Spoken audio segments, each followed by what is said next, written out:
Bonjour à tous et bonjour à tous mes abonnés. Bonjour aux futurs Canadiens.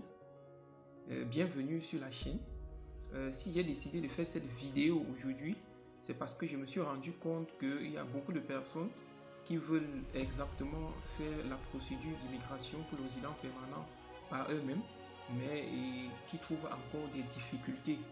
Donc aujourd'hui, j'ai décidé que je dois mettre sur pied plusieurs séries de vidéos, si vous voulez bien, afin de vous aider de A à Z sur la procédure d'immigration pour le résident permanent, le programme PRTQ. Je vais vous donner d'ici quelques jours d'autres vidéos qui vont vous permettre d'avoir toutes les démarches qui vont vous permettre de réaliser votre rêve canadien en gérant par vous-même votre procédure d'immigration. La première vidéo aujourd'hui doit être axée sur l'auto-évaluation du profil, et cela va vous permettre de savoir si vous êtes déjà admissible pour le programme ou bien vous avez des points suffisants pour être tiré du bassin. Et par la suite, je vais vous donner d'autres vidéos. Et abonnez-vous, cliquez sur la cloche de notification, aimez la vidéo, partagez à ceux dont vous aimez, afin qu'eux-mêmes ils puissent avoir la possibilité de comprendre exactement comment fonctionne le programme RTQ et de savoir comment réaliser leur propre projet d'immigration par eux-mêmes. Sur cette vidéo, je vais faire l'auto-évaluation, et sur d'autres vidéos, je vais vous montrer comment avoir des bonnes notes au test de français. Quels sont les différents sites et les pages qui vont vous permettre de pouvoir avoir les C1, C2 et qui vont vous permettre d'avoir d'avoir les points suffisants pour pouvoir entrer dans le bassin. Et par la suite, je vous montrerai comment créer votre profil Arima sur le programme PRTQ. Et en plus, je vais encore aller plus loin en vous montrant comment préparer votre liste personnalisée des documents que vous pouvez préparer en avant et quels sont les documents que vous devez attendre la liste personnalisée avant de les produire ou bien de les certifier. Et par la suite, je vous montrerai comment créer votre compte Mon Projet Québec, qui va vous permettre d'envoyer, de préparer de payer les frais de CHQ et attendre votre CHQ.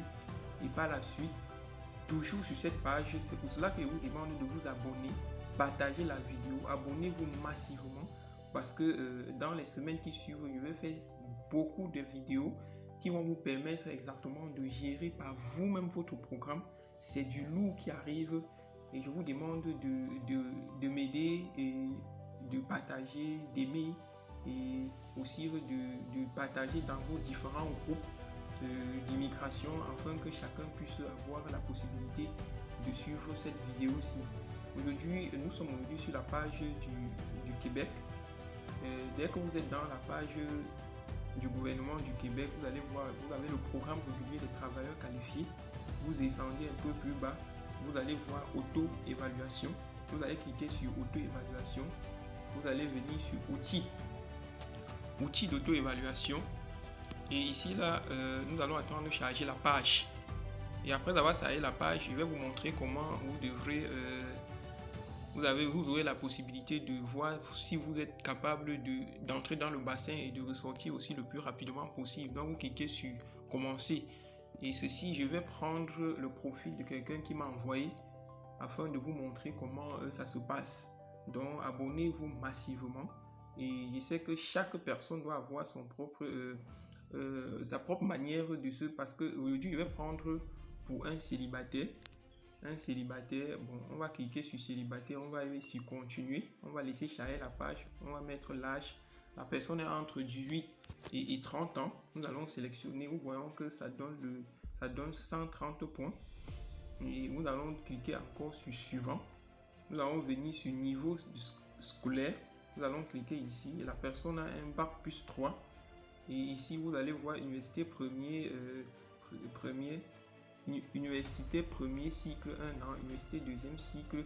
Donc la licence, c'est université premier cycle 3 ans. On va sélectionner et on va cliquer sur continuer.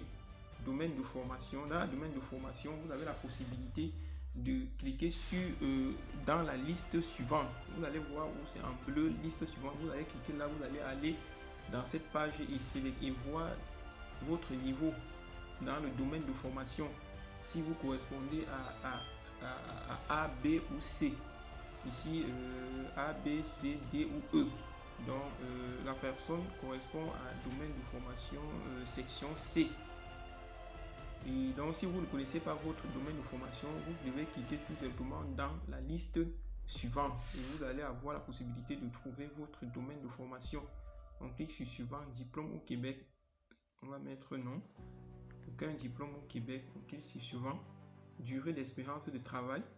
Vous allez, en fonction des travaux que vous avez déjà eu à réaliser, en fonction des expériences que vous avez, vous allez sélectionner le nombre d'années. Moi, je pense que la meilleure manière de pouvoir faire la procédure et d'avoir tous les points qui correspondent à l'expérience professionnelle, c'est avoir 4 ans d'expérience professionnelle, ça veut dire 48 mois. Et à partir de là, vous aurez tous les points. Mais vous pouvez aussi mettre 36 qui donne 3 ans d'expérience et en fonction de différents d'autres domaines et vous pouvez toujours être sélectionné. On va cliquer sur suivant. Combien de mois d'expérience professionnelle en temps plein? Expérience de couvert au Québec 0. On va cliquer sur 0, on va dire continuer. Ici, expérience de travail dans le reste du Canada, on va mettre non, 0. Puisque la personne est hors du Canada, diagnostic des mains d'œuvre. Est-ce que vous occupez un emploi actuellement? Vous allez dire oui, vous occupez un emploi actuellement. Et vous allez continuer. Et là, vous allez chercher le CMP, le code professionnel, le code qui correspond à votre titre d'emploi. Donc, et si vous ne connaissez pas le code, vous allez utiliser vous allez cliquer sur en utilisant le site suivant. Ça va vous permettre d'aller sur le site et pouvoir trouver en fonction de votre titre de profession. Donc ici, là, la personne est dans le domaine de... Je vais mettre le 22, 31, c'est un domaine de génie civil. Dans le domaine de génie civil, on va mettre continuer. Et on va déclarer que la personne, dans l'emploi que la personne occupe actuellement, il a 3 ans. Et je pense que c'est le plus haut niveau. Et quand vous cliquez là, vous devez avoir 100 points. Je pense 100 points sur 100 sur ce domaine. Si l'emploi que vous occupez actuellement, vous êtes à 36 mois. Nous allons mettre continuer. Offre d'emploi validée, on va dire non.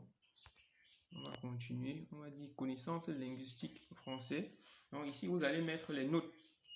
C'est bien de simuler même avant d'aller composer. Comme ça, vous saurez exactement quelle note vous pouvez maximiser pour pouvoir atteindre le pointage suffisant pour être tiré. Nous avons dit oui, test de français.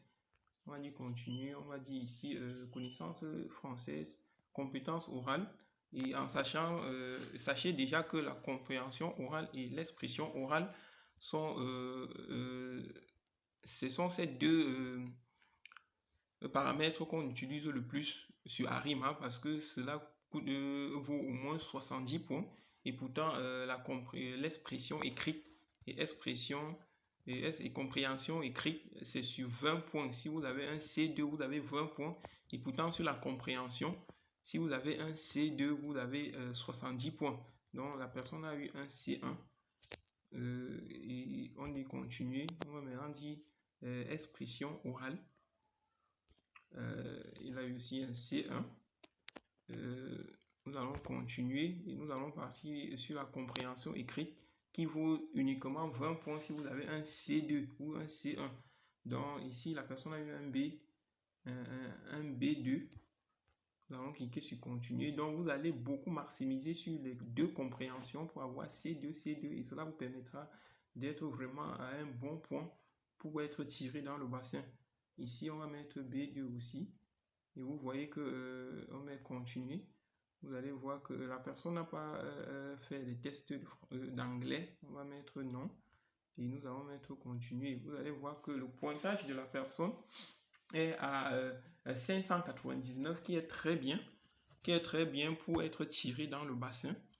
parce que ces derniers mois, on tire dans les 575, 585, 590 en fonction des domaines de formation.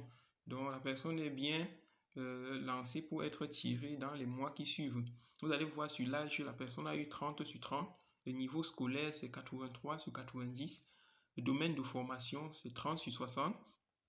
Dans le diplôme, du Québec 0, durée d'expérience de travail 100 sur 100. Comme je vous ai dit, 100 sur 100, c'est si vous avez 4 ans d'expérience professionnelle qui correspond à 48 mois. Expérience de travail au Québec 0. Expérience de travail dans le reste du Canada, il est à 30. Il est à 0 sur 30. Bon, diagnostic des mains d'œuvre, il est à 100 sur 100. Ça veut dire que si vous occupez un emploi actuellement et que vous avez déjà fait, vous êtes à 3 ans d'expérience, vous allez avoir 100%. Et ça, c'est une manière de maximiser le nombre de points que vous devez avoir pour atteindre exactement le point nécessaire pour être sorti du bassin. Diagnostic linguistique français, il a 156 sur 180, qui n'est pas mal. Vous allez voir tout ceci et en voilà comment vous allez faire votre auto-évaluation et cela va vous aider à comprendre exactement ce qu'il faut faire avant d'entrer dans le bassin. Donc, abonnez-vous massivement et partagez la vidéo. Écrivez-moi si vous voulez que je fasse une vidéo pour vous montrer comment entrer dans le bassin, comment faire la déclaration d'intérêt pour entrer dans le bassin. Ou bien si vous voulez une vidéo sur comment préparer le test de français, comment maximiser pour avoir un C2, C2 dans les 2 compréhensions orales. Et comment avoir aussi les possibilités d'avoir les C2 aussi sur les expressions écrites et expressions et compréhension écrite. Merci et bonne journée.